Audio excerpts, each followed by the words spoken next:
Hoje eu pensei em falar sobre a rude cruz.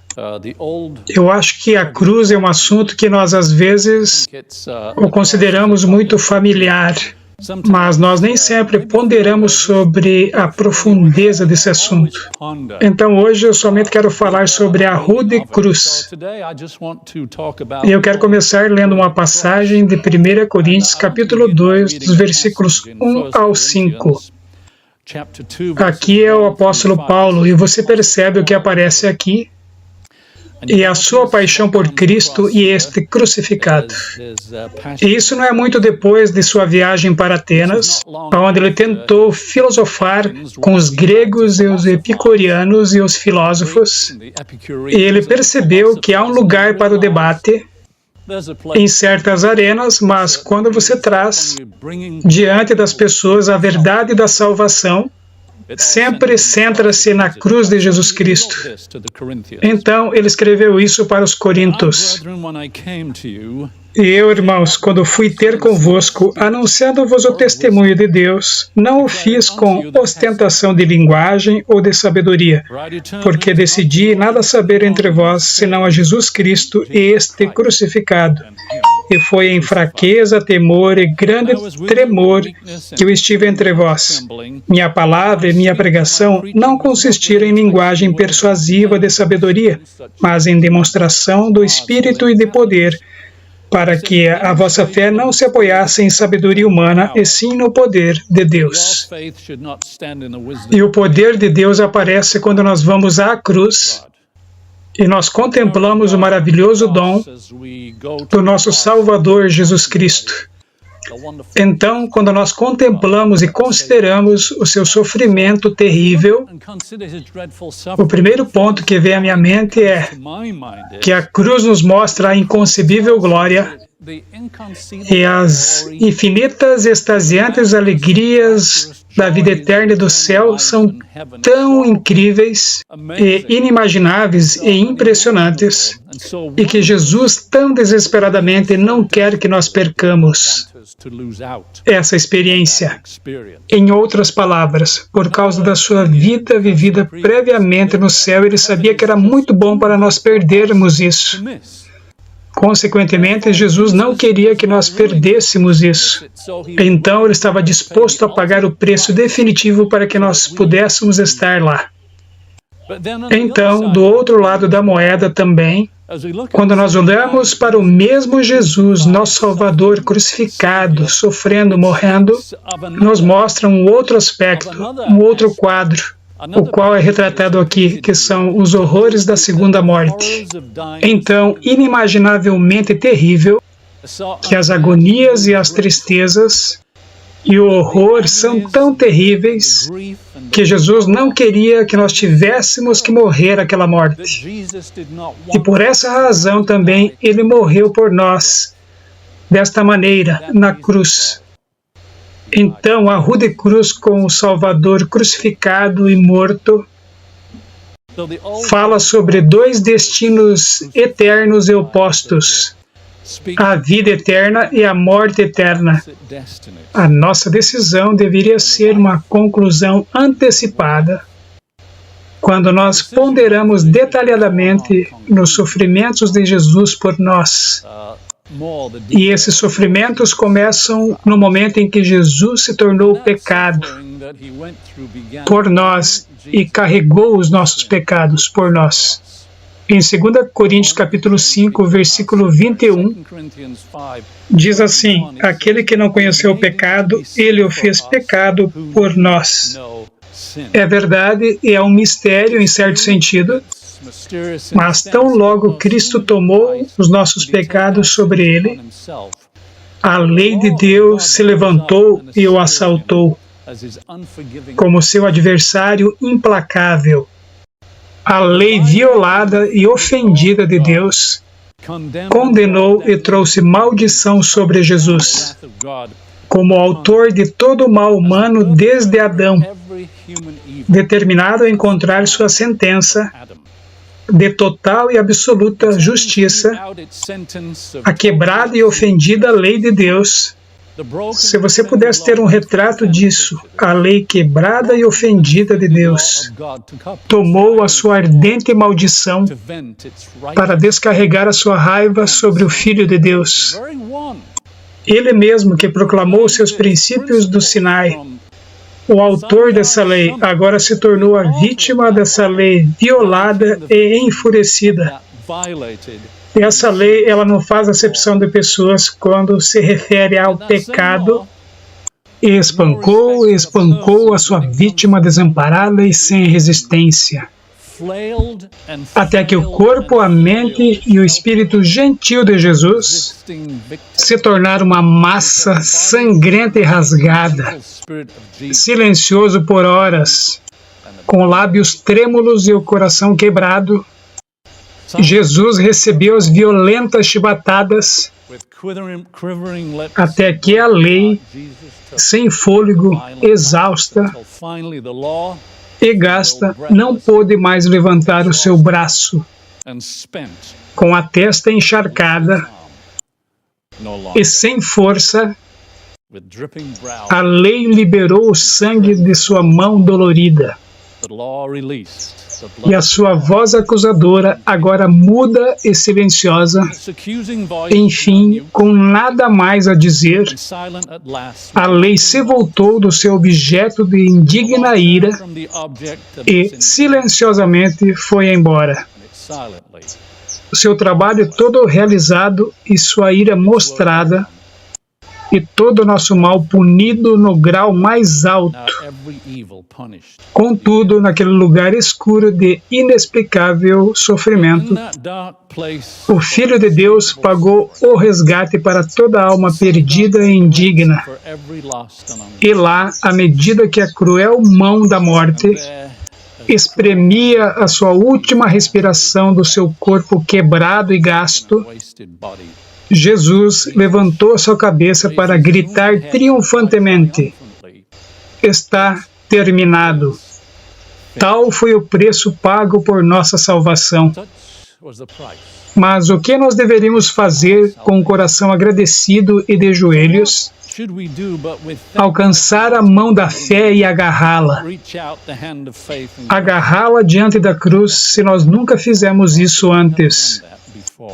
Mas a questão é, como nós podemos passar bem por isso se nós negligenciamos tal salvação, que nos beneficiou através de um tremendo custo? Então, de fato, a cruz redentora de Jesus Cristo deveria estar sempre levantada bem alta diante dos nossos olhos. Deveria estar levantada em todo o horizonte. Nós não deveríamos esquecer o que ela representa.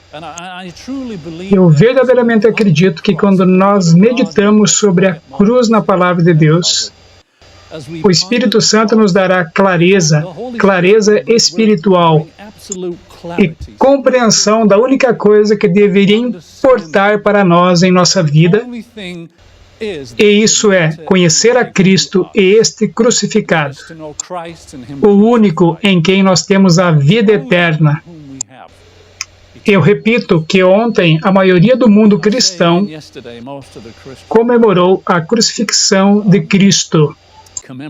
Mas a realidade é que esse momento histórico não deveria ser lembrado somente um dia por ano. Como cristãos, nós deveríamos lembrá-lo todos os dias. E eu acho que todos deveríamos dizer amém a isso. E foi certamente a paixão de Paulo, como eu li anteriormente.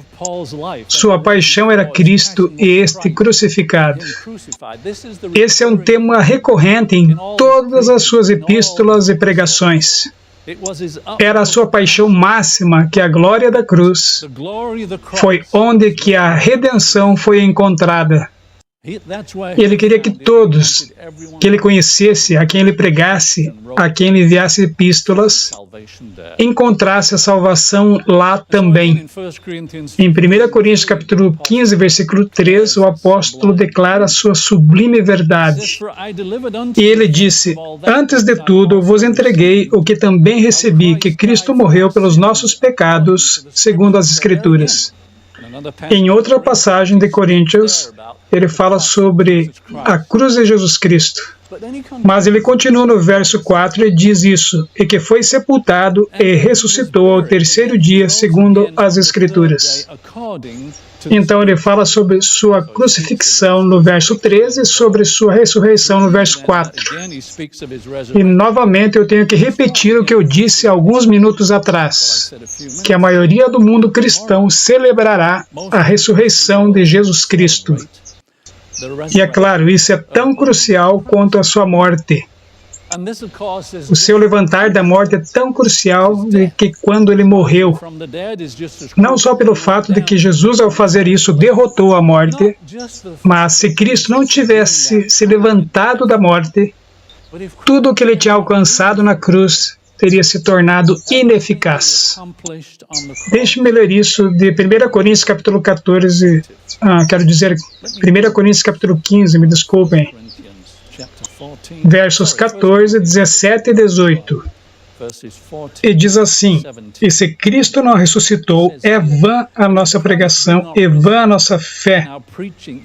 Verso 17. E se Cristo não ressuscitou, é vã a vossa fé e ainda permaneceis nos vossos pecados. Verso 18. E ainda mais, os que dormiram em Cristo pereceram. Então, nós temos que nos lembrar de algo significativo aqui. Nós acabamos de ler em 1 Coríntios capítulo 15, versículo 3, que Cristo morreu por nossos pecados, e nós acabamos de ler em 1 Coríntios capítulo 15, versículo 17, que se Cristo não ressuscitou, vocês ainda permanecem em seus pecados, mesmo sabendo que Ele morreu por eles. Então nós fazemos a pergunta: isso significa que o derramamento do seu sangue não foi o suficiente? O derramamento do seu sangue foi totalmente suficiente para lavar todos os pecados de cada ser humano. Mas o sangue expiatório que Cristo proveu a todos nós, através da sua morte aqui na terra, esse mesmo sangue deveria ser aplicado a nós no céu para se tornar eficaz. Em outras palavras, nós estamos olhando aqui para o que eu chamaria do princípio expiatório, da provisão e da aplicação. A provisão foi feita, o sangue foi derramado, mas deveria ser aplicado. Derramado na cruz e aplicado no céu. Em outras palavras, a expiação pelos pecados não está completa. Ele derramou seu sangue aqui embaixo e aspergiu seu sangue lá no céu. E esse princípio de expiação foi estabelecido por Deus através de todo o sistema do antigo pacto. Havia o derramamento de sangue no pátio e o aspergir do sangue no santuário, através da mediação dos sacerdotes.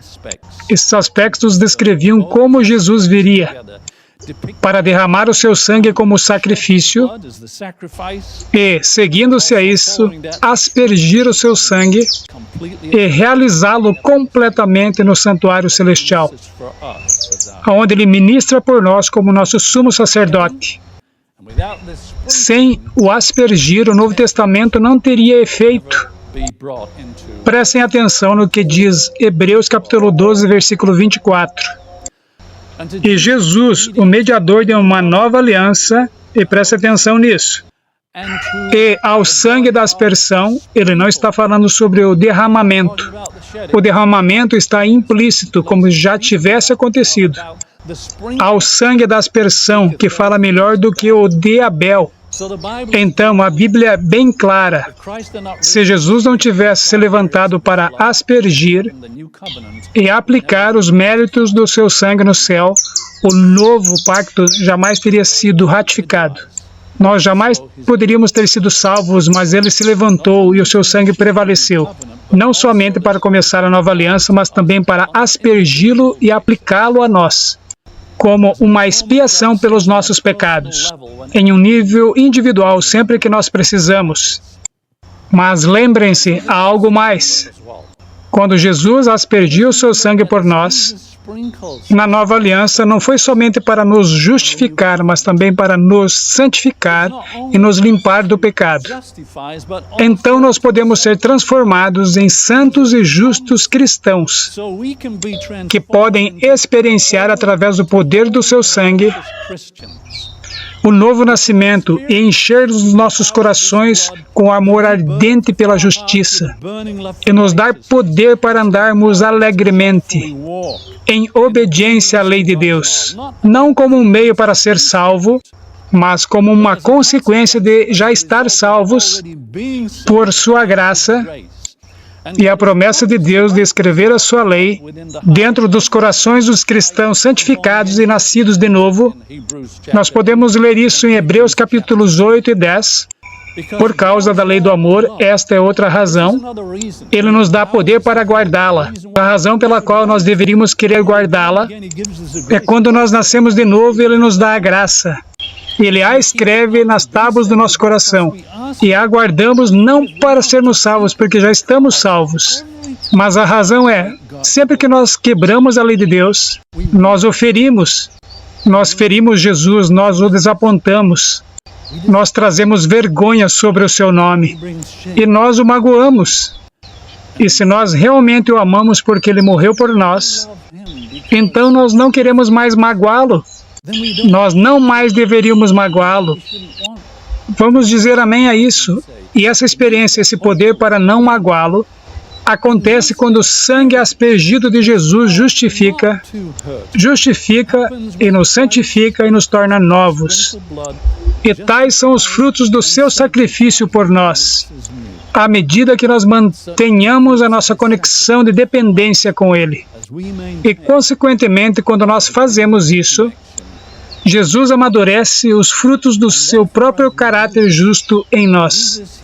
E à medida que Ele vive em nós para nos preparar para o seu breve retorno, para nos coletar como troféus do seu grande sacrifício, Ele está pronto para nos levar para casa, para o céu, para viver com Ele em glória. Eu imagino que maravilhoso dia será para nós que vencemos, especialmente para Jesus, porque diz em Isaías capítulo 53, versículo 11, Ele verá o fruto do trabalho da sua alma e ficará satisfeito. Mas eu tenho uma pergunta, e eu apresentei isso antes. Qual será o nosso fim se nós negligenciarmos tão grande dom? E qual será o nosso fim se nós queremos que Jesus perdoe os nossos pecados, mas nós não estamos dispostos a deixá-lo nos santificar e nos separar dos nossos pecados? Pode ser assim? Bom, deixe-me ler um verso das Escrituras que deixa bem claro. Nós não podemos ter Jesus somente como nosso Salvador, nós temos que tê-lo como nosso Senhor também. Ele não veio somente perdoar os nossos pecados, mas também Ele veio nos salvar dos nossos pecados. 1 Coríntios capítulo 6, do versículo 9 até 11. Paulo escreve aqui não para infiéis, mas para cristãos. Não sabeis que os injustos não hão de herdar o reino de Deus? Não erreis, nem os devassos, nem os idólatras, nem os adúlteros, nem os efeminados, nem os sodomitas, nem os ladrões, nem os avarentos, nem os bêbados, nem os maldizentes, nem os roubadores herdarão o reino de Deus. Nor effeminate, nor abusers of themselves with mankind, nor thieves, nor covetous, nor drunkards, nor revilers, nor... Mas há algo sobre contemplar na rude cruz. E se você fizer isso em estado de oração e com uma intenção séria de servir a Deus,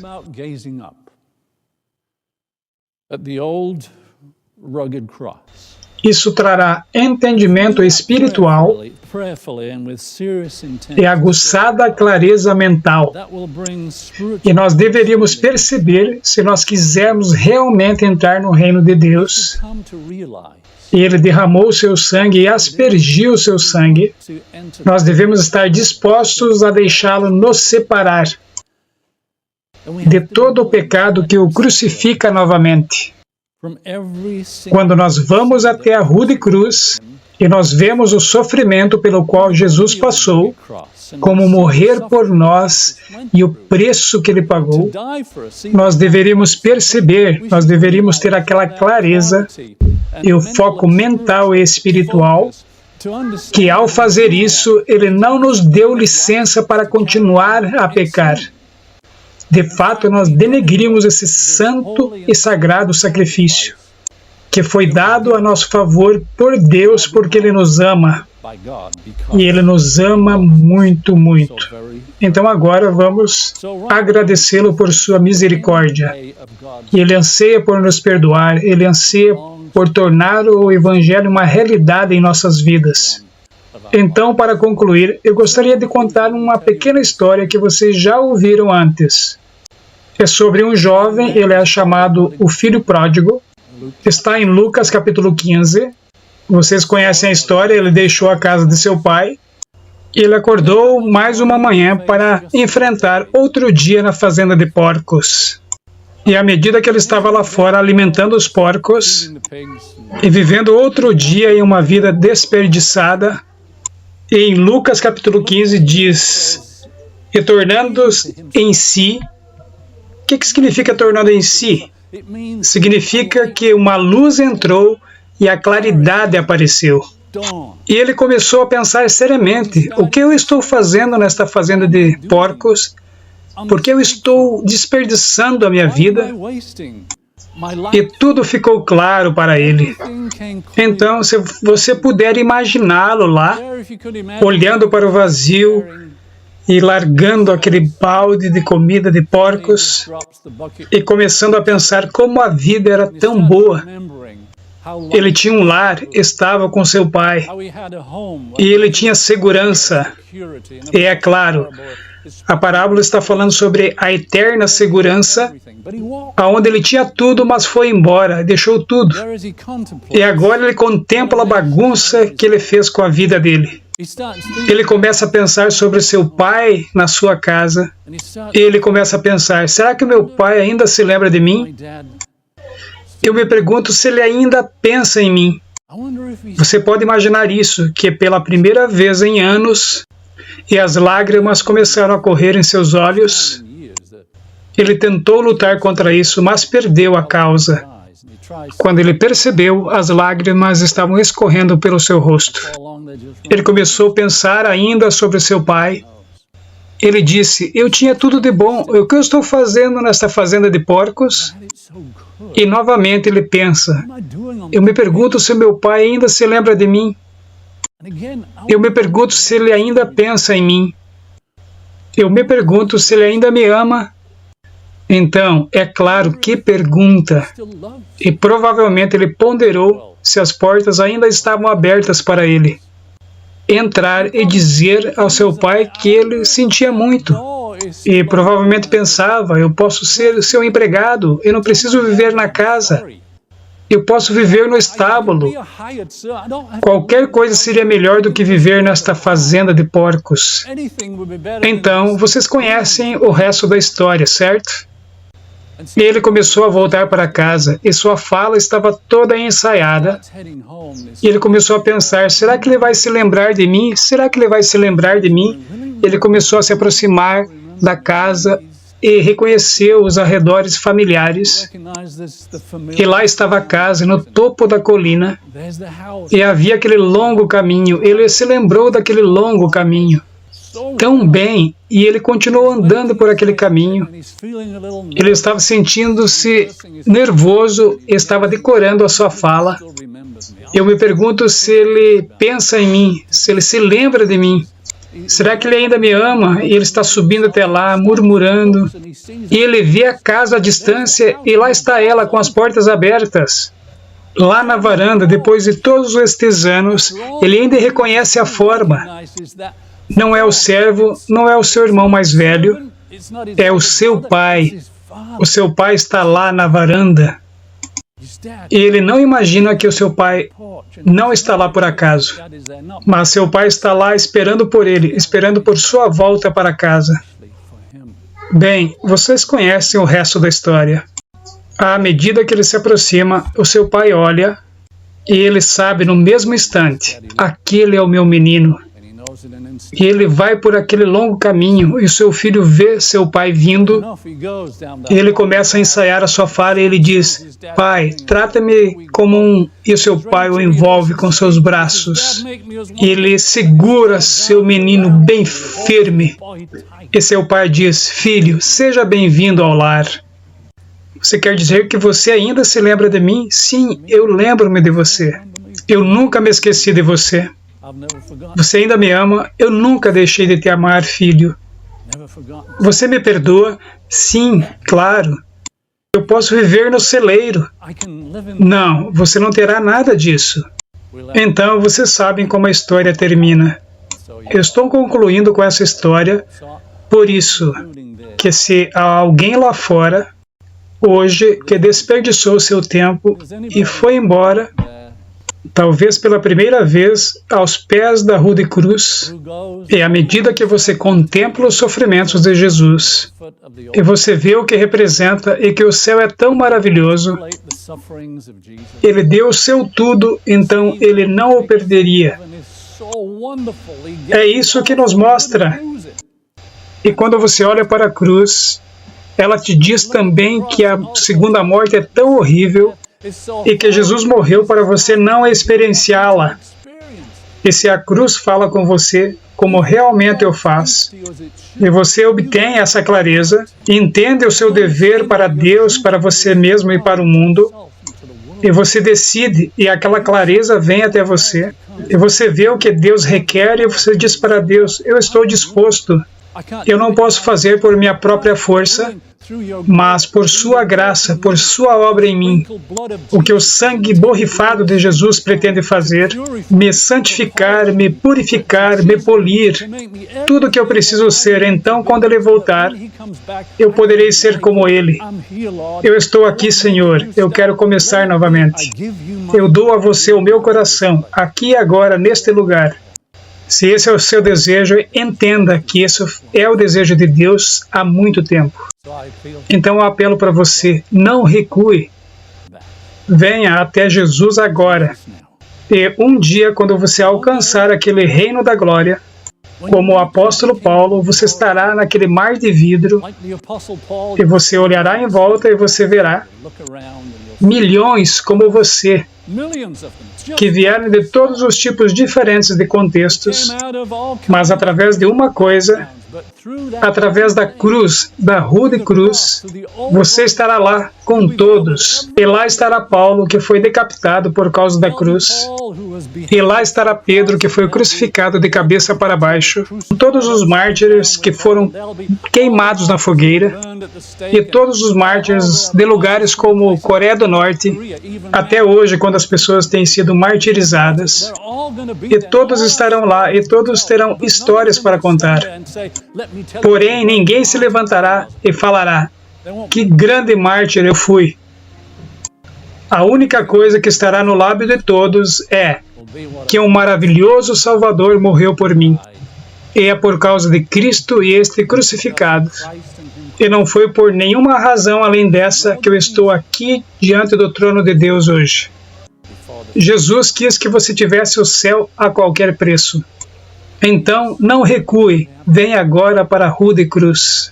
Deixe que Jesus o limpe e saiba com certeza que você é dele.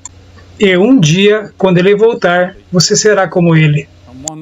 Deus o abençoe.